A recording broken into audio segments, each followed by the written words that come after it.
आप जी को धर्मराज के दरबार में, न्यायाधीश के दरबार में खड़ा कर दिया जाएगा, जो काल का न्यायाधीश है। और वहाँ जाकर के आपसे पूछेंगे कि भाई निकाल क्या लाया गठड़ी में, दिखा तेरा परस, कितनी माया इकट्ठी करके लाया तू। जो पूंजी लेकर गया था मनुष्य के श्वासों की, अब दिखा कितना कमा के लाया। फिर ये नीचे को मुंह कर लेगा ऐसे। पुण्यात्मा, ये जब मनुष्य शरीर छूट जाता है उस समय इस प्राणी के साथ ऐसे बीतती है जैसे स्वप्न में क्या देखते हैं कई बार एक गरीब व्यक्ति, और क्या देखता है कि कार में बैठा जा रहा है।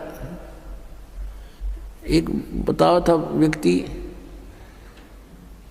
कहने लगा मैं आज सपने में ऐसा देखा कि जैसे कार में बैठा हूँ और कार चला रहा हूँ, और ब्रेक लगाया, आगे एकदम कोई ऐसी स्थिति आ गई, ब्रेक लगाया, जोर से पैर मारा और रजाई फटी हुई थी उसकी, उस रजाई में पैर आर पार हो गया।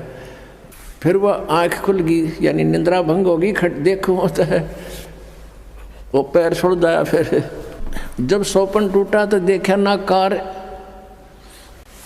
और कुछ भी नहीं, और वो सपने में देख रहा खूब जोरते, उसका पेटा है ना भर रहा। तो कहते हैं आज जो सुविधाएं आपके पास हैं, और जिस समय ये आपकी शरीर छूट जाएगा उस समय आपका सपना सा टूटेगा, और यम के दूत बाजू पकड़ रहे होंगे, वो पाँव जरा होगा टूटी हुई रजाई में, और कहेंगे चल बच्चा। अब उसका विश्वास सा नहीं बनता कि बेटा था, मेरी बेटी थी, कार थी, कोठी थी, कहाँ थी, चल अब बताएंगे तरीके थी। यहाँ बताते हैं कि ये स्वप्न जब टूट जाता है, जब इसका समझ में आवा है कुछ भी ना था, मैं तो वैसे ही दुखी हो रहा था कार में, कदे ब्रेक लाऊं था, कदे गियर बदलूं था, और था कुछ भी कोई नहीं। तो ये जो आज आप देख रहे हो, जब सपना टूटेगा, आपका मृत्यु होगी, आपको ऐसा लगेगा अरे के था, कौन सा बेटा, कहाँ बेटी, कहाँ कोठी, कुछ भी नहीं था।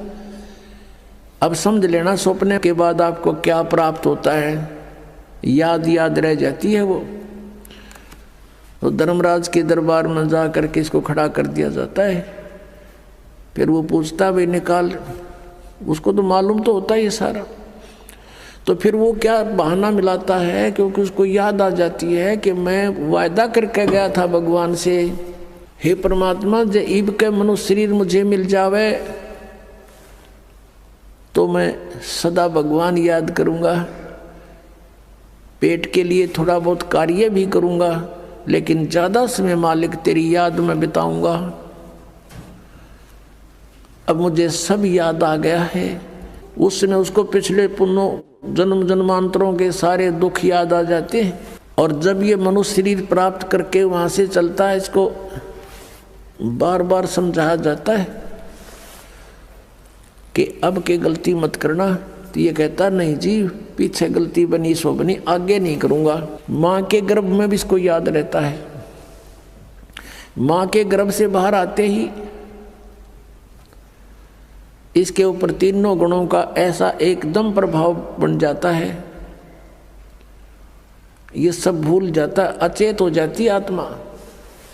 इसको नए सिरे से पढ़ाई कराई जाती है, ये तेरा चाचा, ये तेरी चाची, ये माता, ये पिता, ये बुआ या माँ, ऐसे, और नए सिरे से इसको पढ़ाया जाता है। अब जब तक हम सत्संग में नहीं आते और सतगुरु नहीं मिलते, नकली संतों के सत्संग से भी लाभ नहीं, क्योंकि उनके पास ना नाम ना ज्ञान। उद्देश्य उनका अवश्य है कि हम सत्संग सुनावा, लेकिन सत्संग है ही नहीं उनके पास। आपने सुना था सत्संग में, आपको दिखाया था कल परसों, कल भी दिखाया था कि ये राधा स्वामी पंथ के प्रवर्तक श्री शिवदयाल जी की सार्वचन वार्तिक, उसमें क्या लिखा है, इनका सतनाम का पता नहीं न है क्या चीज़। कही तो सतनाम हमारी जाति है, सतनाम सचखंड है, सतनाम सार शब्द है, सतनाम सतपुरुष है, सतनाम सतलोक है, और सार नाम भी यही है, सतनाम भी यही है। तो ये सत्संग है इनके। करोड़ों व्यक्ति वहाँ अपना जीवन नष्ट कर रहे हैं। तो सतगुरु के दरबार में आने से आपको ये ज्ञान होता है। सतगुरु के दरबार में जाइयो बारंबार, भूली वस्तु याद दिलावे है सतगुरु दातार। भूली वस्तु लखा देवे है सतगुरु दातार। हम जिस वस्तु को भूल चुके थे उसकी फिर याद दिलाई जाती है। अब नकली गुरुओं के पास यदि याद भी दिला दें तो भगवान की भक्ति करो तो उनके पास वो ट्रीटमेंट नहीं, उपचार नहीं, मोक्ष मार्ग नहीं उनके पास, तो उनका ज्ञान भी व्यर्थ। पहले तो ज्ञान है ही नहीं, लेकिन इतना तो अवश्य बता देता है आम संत कि भगवान की भक्ति करनी चाहिए। मनुष्य शरीर बार बार नहीं मिलता, ना उन्हें परमात्मा का पता, ना उनको परमात्मा के पाने की विधि का ज्ञान, तो वो सत्संग भी सुना ना सुना बराबर। अब क्या बताते हैं, जब ये प्राणी दरबार में खड़ा होता, धर्मराज के दरबार में, उस समय फिर इसे पूछा जाता है कि तू यहाँ से एक वायदा करके गया था, प्रतिज्ञा करके गया था कि अब के भक्ति करूँगा, बकवाद नहीं करूँ, तूने वो काम किया नहीं जो उद्देश्य लेकर गया था। तो ये जीव क्या कहता है वहाँ पर, ये न्यू बहाना मिलाता है कि हे भगवान, मुझे किसी ने बताया नहीं, वह तो भूल पड़ गई, किसी ने नहीं कहा भक्ति कर ले, किसी ने नहीं कहा राम नाम रटना चाहिए। तब परमात्मा क्या दिखाता है कि उसको कोई भक्त, जैसे आप जी अपने रिश्तेदार को, अपने भाई मित्र बहन सखी सहेली को, आप सबको कोशिश करते हो कि भगवान की भक्ति कर लो, मनुष्य जीवन बार बार नहीं मिलता, आप खूब चेष्टा करते हो। और वो क्या करता है, वो क्या कहता है बहन या भाई कि मुझे समय नहीं, अभी समय नहीं है, फिर देखेंगे फिर देखेंगे। और पीछे तो औरों के सामने नो कहता है ये तो मेंटल हो लिए, तीसरे दिन बरवाड़ा बैठे रहते हैं, इनका तो नाश होगा। तो वो अपने आप में चतुर्गणे बन रहे हैं, तो नहीं सुनते हैं। फिर वो धर्मराज के दरबार में जब खड़े होते हैं तब ये बहाना मिलाते हैं कि जी हमें किसी ने हमारे को बताया नहीं। तो उस समय परमात्मा अपने उलाने में नहीं रहते, वो सबके पास संदेश भिजवाते हैं, चाहे कोई जंगल में रह रहा है किसी ना किसी माध्यम से। तो उस समय परमात्मा क्या करते हैं, वो उसकी वीडियो फिल्म मूवी शुरू कर देते हैं। क्योंकि प्रत्येक प्राणी के अंतःकरण में, कोड वर्डों में पूरे जीवन की घटनाएं अंकित होती रहती हैं। उसको चित्रगुप्त बोलते हैं, चित्रगुप्त यानी साइलेंट फिल्म बनती रहती है गुप्त रूप में। और प्रत्येक प्राणी की है उसके पास असंख्यों जन्मों की अंदर कोड वर्डों में। जैसे आजकल आप देखते हो एक चिप है, छोटी सी चिप होती है, मोबाइल में डालते हैं और उसमें मन 50 घंटों का सत्संग विद्यमान होता है, इतनी को। और ये तो एक मैन मेड और ये गॉड मेड, तो उसने तो पता नहीं क्या बना दे। तो कहने का भाव ये है कि अब परमात्मा के विधान को समझने के लिए हमने इस साइंस ने घनी सुविधा कर दी। अब हम यहाँ बोल रहे हैं, सुन रहे हैं, कहीं और बीच में वायर भी नहीं, तार नहीं। अब यहाँ से फैक्स करते हैं, बीच में कुछ भी नहीं है, फैक्स दूसरे के कंप्यूटर में पहुँच जाता है, ईमेल पहुँच जाती है। ये कैसे? तो इसी प्रकार परमात्मा ने पहले ही प्रत्येक प्राणी के साथ ये सिस्टम अंदर ही फिट कर रखा है सबके। और यहाँ जो भी एक घटना आपकी होती है वो एक परमात्मा के कंप्यूटर में ऊपर वहाँ जा कर के फैक्स रहती है डेली की। तो उस समय ये फिल्म चला देता है, उसका ट्रेलर दिखाता है, बैकग्राउंड। अब देख ये भक्त आपको क्या कह रहा है और आप क्या कह रहे हो। ये नीचे गर्दन कर लेता है। उस समय इसके पास कोई गुंजाइश नहीं अग्रम अग्रम करने की। फिर ये क्या कहता है, जी गलती बन गई, गलती बन गई, बन गधा, गलती की सजा देता हूं मैं। तो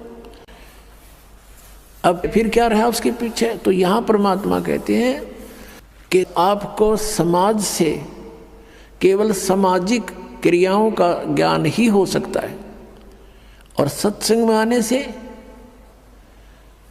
आपको आत्मा और परमात्मा का ज्ञान होगा। जैसे मन नेकी कर ले 2 दिन का मेहमान, मन नेकी कर ले 2 दिन का मेहमान। जोरू लड़का कुटुंब कबीला 2 दिन का तन मन का मेला। जोरू लड़का कुटुंब कबीला 2 दिन का तन मन का मेला। अंत काल उठ चले अकेला ये तजमाया मंडान।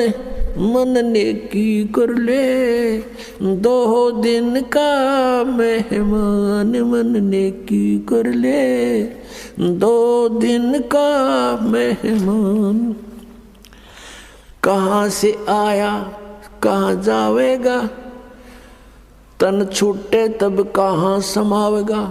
कहाँ से आया कहाँ जावेगा, तन छूटे तब कहाँ समावेगा। आखिर तुझको कौन कहेगा, गुरु बिन आत्म ज्ञान। मन नेकी कर ले 2 दिन का मेहमान, मन नेकी कर ले 2 दिन का मेहमान। व्हाइट सीमेंट तो व्हाइट सीमेंट ही होता है ना? No, wrong. कौन तुम्हारा सच्चा साईं, झूठी है ये सकल सगाई।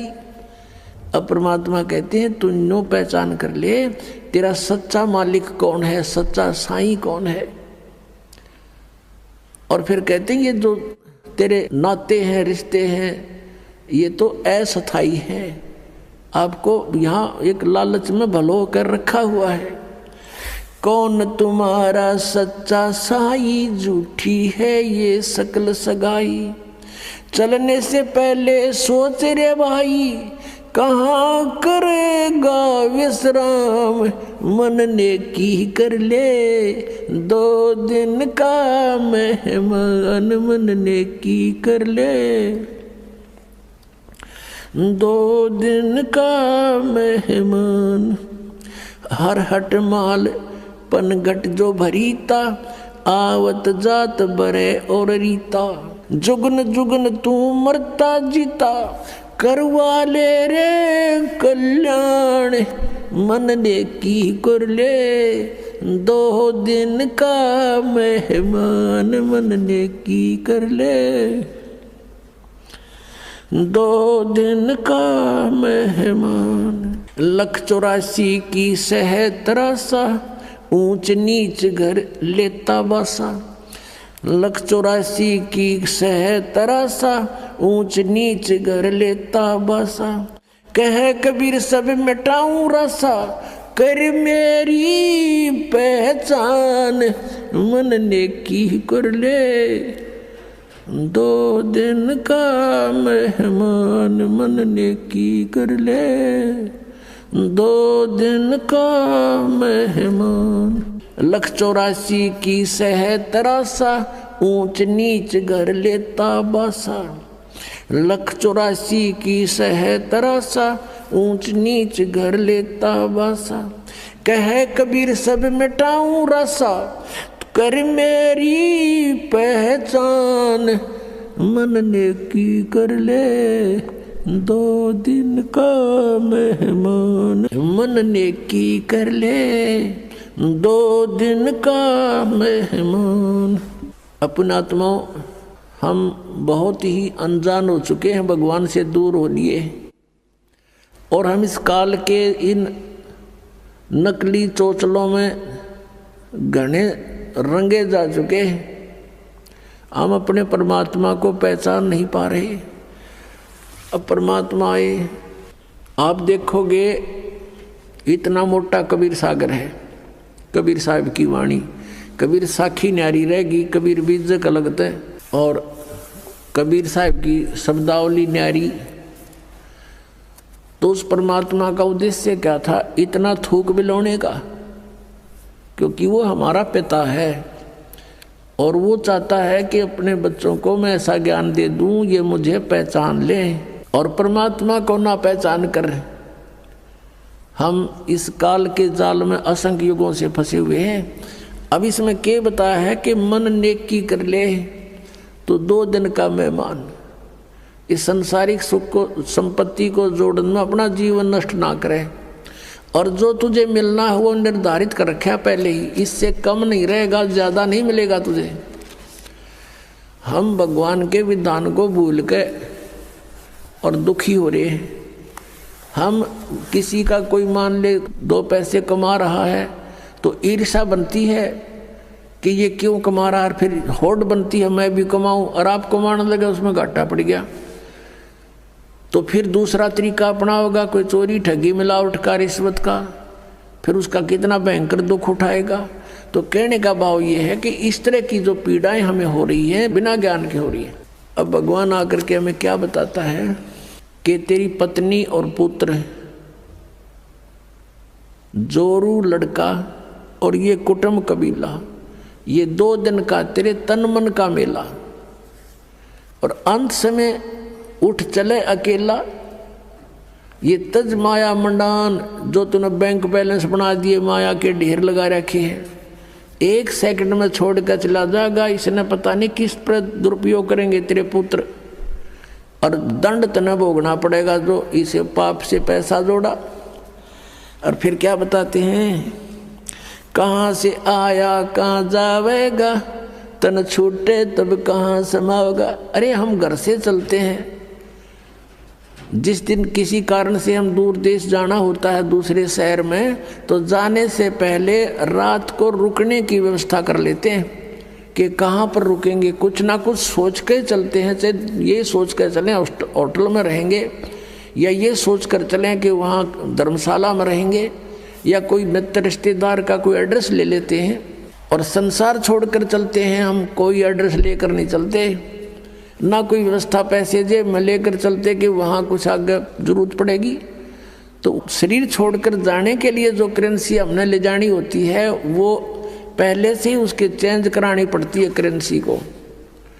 अब ये चेंज यहाँ पर वाला आश्रम में होती है और कहीं नहीं हो सकती, क्योंकि उनकी साधनाएं शास्त्र विरुद्ध हैं। और यहाँ पर है आप धर्म पुण्य करते हो, ये आपकी करेंसी चेंज होगी, ये यहाँ तो आवेगी, और इसका जब यहाँ संसार छोड़कर जाओगे आपको आगे रखी पाओगी आपके उस बैंक में, भगवान वाले में। तो क्या बताते, कहाँ से आया कहाँ जावेगा, कहाँ से आए थे तुम कोई पता नहीं, और शरीर छोड़ के फिर कहाँ जाएगा पता नहीं। तो ये इसको आत्मज्ञान कहते हैं। और क्या कहते हैं परमात्मा, कहाँ से आया कहाँ जावेगा, तन छूटे तब कहाँ समाओगा। आखिर तुझको कौन कहेगा, गुरु बिन आत्म ज्ञान, मन ने की कर ले 2 दिन का मेहमान।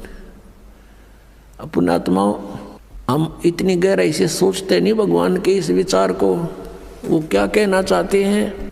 अब कैसे बोलते थे परमात्मा, कहीं भी जाकर खड़े हो जाते थे कबीर परमेश्वर, और अपनी इस आवाज में परमात्मा अपनी अमृतवाणी को बोलना शुरू कर देते। जैसे ये शब्द आपको सुना रहा है ये दास, इसमें कितना गहराई भरी हुई है। कहते हैं कि तू संसारिक व्यवहारिक लोगों से संपर्क में है, और वो तुझे केवल व्यवसाय की ट्रेनिंग ही दे सकते हैं, व्यवहारिक बातें ही बता सकते हैं कि कितने अच्छी आत्माएं हैं। लेकिन तुझको गुरु के बिना ये आत्मज्ञान कोई नहीं बता सकता। आखिर तुझको कौन कहेगा, गुरु बिन आत्म ज्ञान, मन ने की कर ले 2 दिन का मेहमान। अपने आत्माओं, ये शब्द गान के नहीं, ये रोण के हैं। अब ये गाना नहीं है जैसे किसी का पुत्र मर जाता है और वो माई रो रही होती है और वो गा भी रही होती है, लेकिन वो गा नहीं रही उस समय, वो रो रही होती है उस गाने के माध्यम से।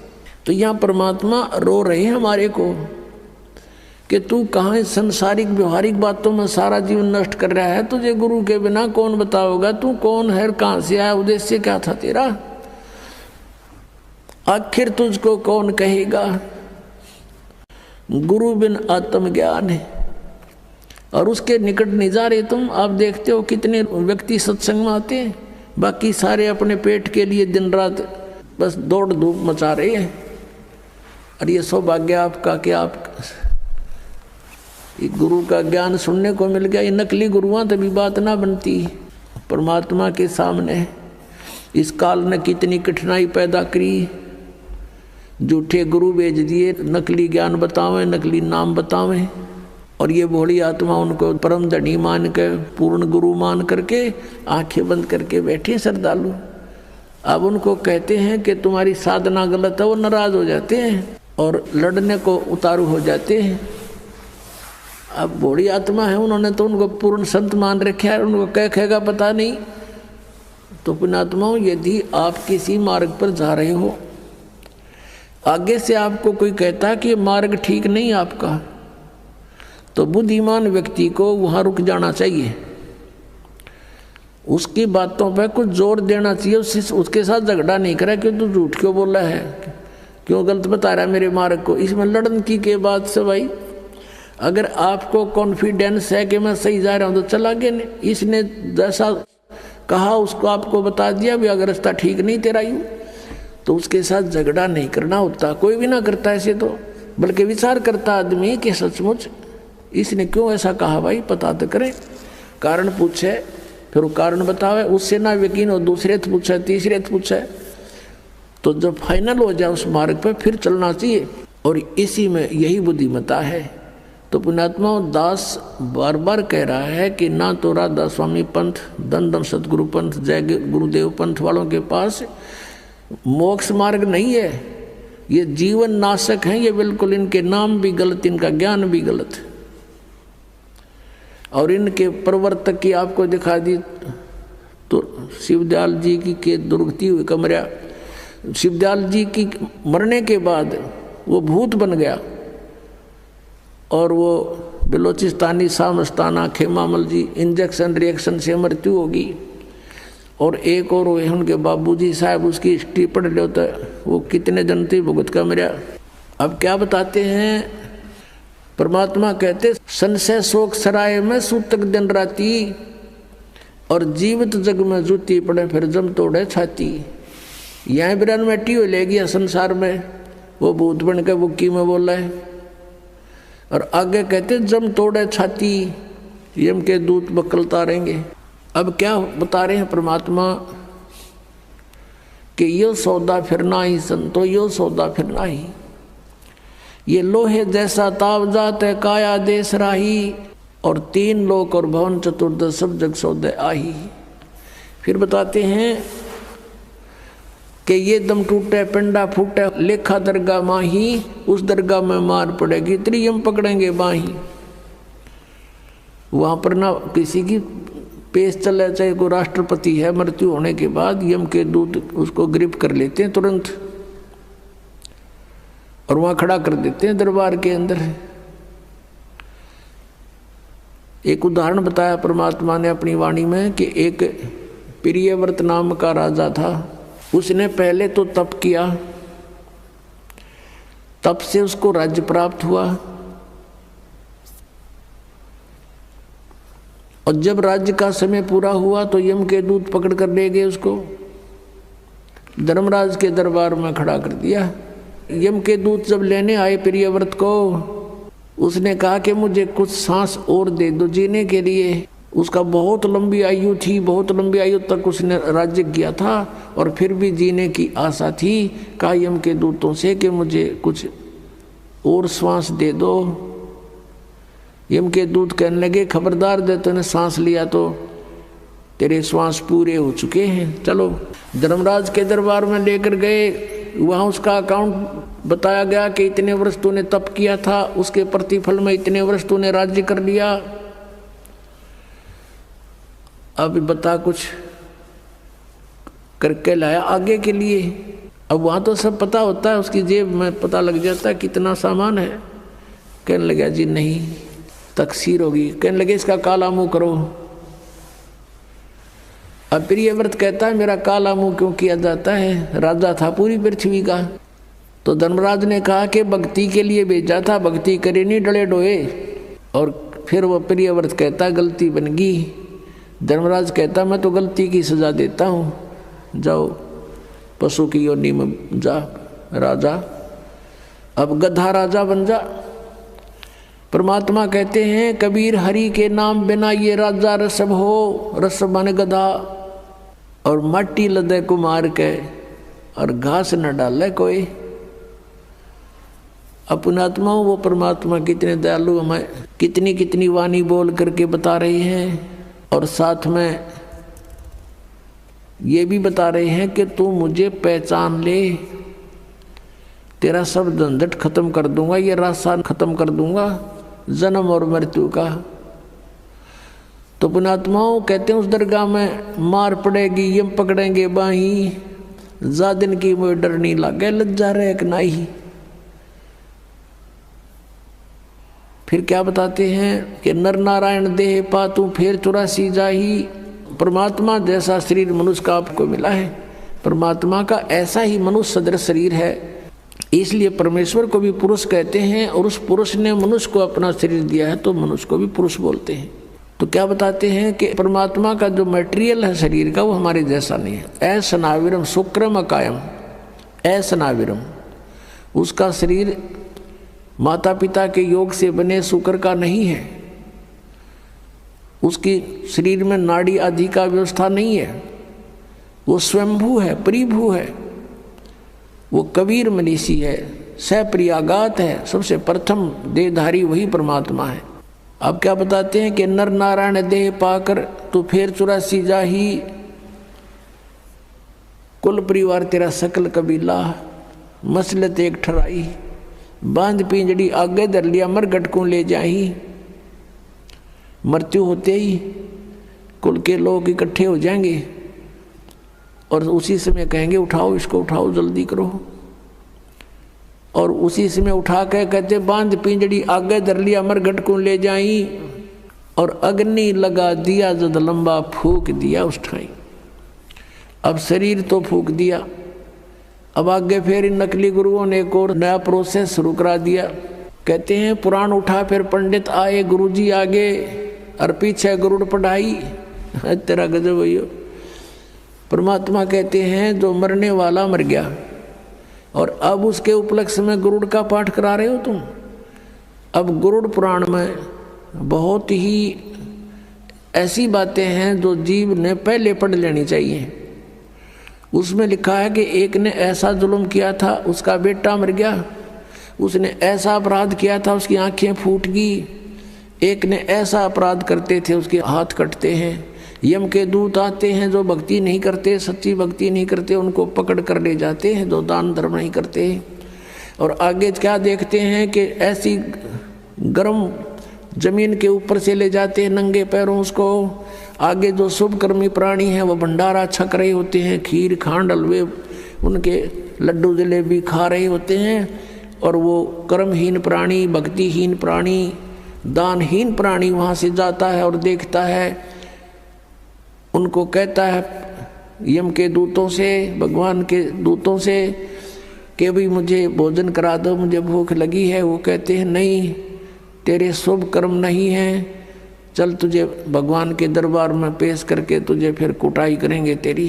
तो कहते हैं परमात्मा का कहने का उद्देश्य ये है कि वेद पुराण उठा फिर पंडित आगे पाछे गरुड़ पढ़ाई, कि उसको गरुड़ पुराण का पाठ पहले कराना चाहिए था, पहले सुनाना चाहिए था। वो बुराइयां बचता डरता और शुभ कर्म कर जाता और उसकी दुर्गति ना होती। वो तो गधा बन गया और पाछे उसका गरुड़ पुराण का पाठ करा रहे। अब क्या फायदा मरने के बाद मुंह में घी डालन का। अब क्या बताते हैं कि पुराण उठा फिर पंडित आए, पीछे गरुड़ पढ़ाई। और फिर बताते हैं नर से तीतु पशुआ कीजिए, गद्दा बैल बुनाई। ये 56 भोग कहा मन भोरे की तो कुरडी चढ़ने जाई। पुणात्मा परमात्मा ने हमें बताया है, वह सच्चाई है कि कबीर ये माया अटपटी और सब गट आण अड़ी, वह किस किस ने समझाऊं या कुएं भांग पड़ी।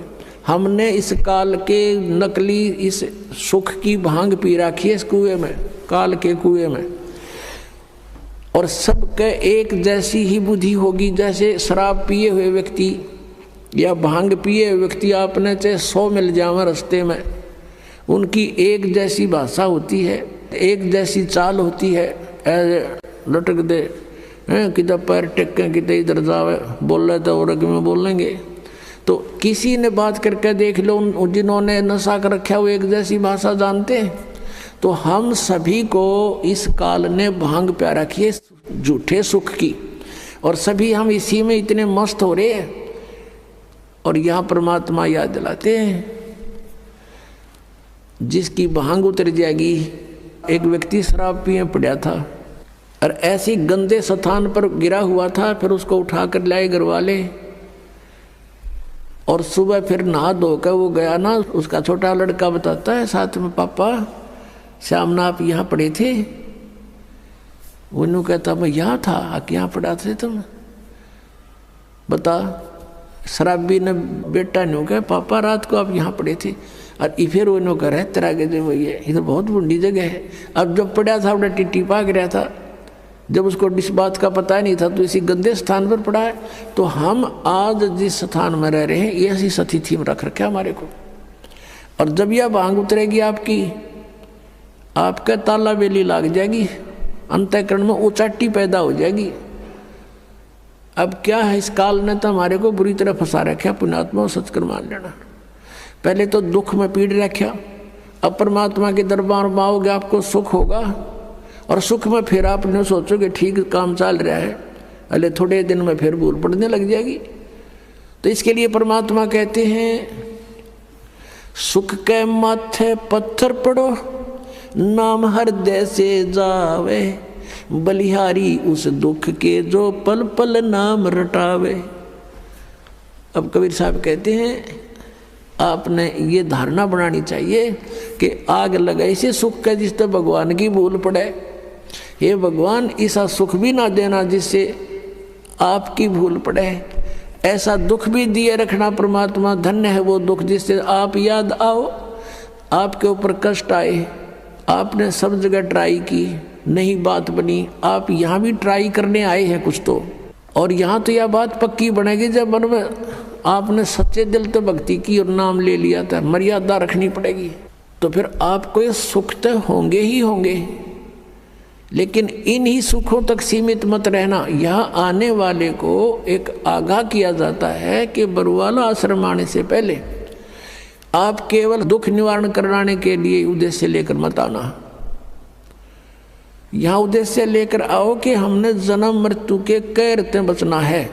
उसके साथ ये तो आपको फ्री ऑफ कॉस्ट रूंगे में दिए जाते हैं। रूंगे में ये जो संसारिक सुख हैं, आपके कष्ट निवारण है, तो रूंगे में दिए जाते हैं। ये हमारा बिजनेस नहीं है, यहाँ हमारा उद्देश्य नहीं है।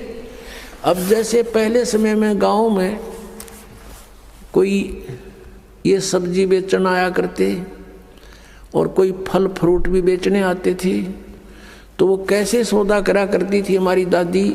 उस समय ऐसे सौदे हुआ करते थे जैसे गेहूं का बेला भर लेगी और उसकी तराजू में डाल दिया, और वो उसको कणक के कोई 2 बार कोई 1.5 बार ऐसा, उसके बदले में 2 बार जैसे सब्जी तोल दी गेहूं के बदले में। वो तो ले लिया जो लेना था माई ने, वो जो सौदा करना था वो तो कर लिया। उस गेहूं के 1 बेले यानी 1 किलो के बदले में 2 किलो 2 बार तोल ली हुए सब्जी, जो उसका रेट था वो ले लिया। फिर नो क्या करती, भाई रूंगा और दे। रूंगा मीन फ्री ऑफ कॉस्ट। वो फिर 1-2 और आलू घेर देती, नो कह ना भाई और दे, वो 1-2 और घेर देता। उसको रूंगा बोला करते, रूंगा। तो यहाँ कहने का भाव ये है कि जो असली सौदा है वो तो आपका जन्म और मृत्यु का दुख बटेगा यहाँ पर। और जो ये संसारी छोटे मोटे कष्ट आपके ऊपर हैं, कोई घाटे बाधे के दुख हैं, ये तो रूंगे में दिए जाएंगे। यहाँ पर आपको रूंगे में, फ्री में। ये सौदा नहीं हमारा, ये तो आप डिमांड करते हो इसलिए ठा के दे दिए, 2 आलू खा लो। तो ये जो आपके ऊपर जो कष्ट आए हैं, कोई प्रेत बाधा है, या कोई किसी ने श्राप कर रखा है, कोई घायल गलवा रखी है, या कोई पाप कर्म प्रारब्ध का दंड है, ये तो रूंगे में काटेंगे कबीर भगवान। आपका असली रोग तो जो है जन्म और मृत्यु का है। अब क्या बताते हैं, नर से तीतू पशुआ की जय गद्दा बैल बनाई, ये 56 भोग कहाँ मन बोरे कि तकुरेड़ी चरणे जाई। पुणात्माओं, हमने इस काल के इस झूठे सुख की भांग घनी पी रखी है, और हमारा आज यकीन ना होता कि हम गधे भी बनेंगे, और हम कुत्ते गधे सुअर बनेंगे, और वो आहार करेंगे जो आज वर्तमान में कुत्ते गधे कर रहे हैं। उसके लिए याद दिलाते हैं, सुखदेव ने 84 भुगती बना पजावे खरवो, तेरी क्या बुनियाद पुरानी तू पेंडा पंथ पकड़े वो। कहते सुखदेव जैसे ऋषि ने 84 लाख प्राणियों के शरीरों में कष्ट भोगना पड़ा। सुखदेव ने 84 भुगती बना पजावे खरवो, और तेरी क्या बुनियाद पुरानी तू पेंडा पंथ पकड़े वो। कि सुखदेव ने 84 भुगती, गधा बन गया पजावे पे। पजावा होता है, यहाँ पर पजावा होता है जैसे कुम्हार लगाते थे पहले, उसमें ईंटें पकाते थे, और ईंटों के पकाने के बाद जो राख बचती थी उसके ऊपर ही और लगा देते थे। उसको कहीं डालने की जगह नहीं होती थी उनके पास, उसके ऊपर ही फिर दूसरी वर्ष लगा लेते थे, फिर तीसरे वर्ष ऐसे। तो बहुत ऊंचा ढेर हो जाता था। और गधे पे नीचे से कच्ची ईंटें डालते हैं उसके कमर के थैले पे, और नीचे से कच्ची ईंटें ले जाते हैं, कच्ची उतारते, पक्की फटाफट ठोक देते हैं उसके ऊपर, और फिर देकर डंडा नीचे को धक्का दे देते हैं। 1 सेकंड की भी उसके पास समय नहीं है, नीचे से भी लद्दा जाता है, ऊपर से भी लद्दा आता है, और कमर टूट जाती है गधे की। और शाम को आहार करने के लिए कहाँ जाता है, कुर्डियों पर, यानी बाहर मैदान में, वहाँ खाता है। फिर चारा भी बाहर चर के आता है, और सेवा को मार की करता है।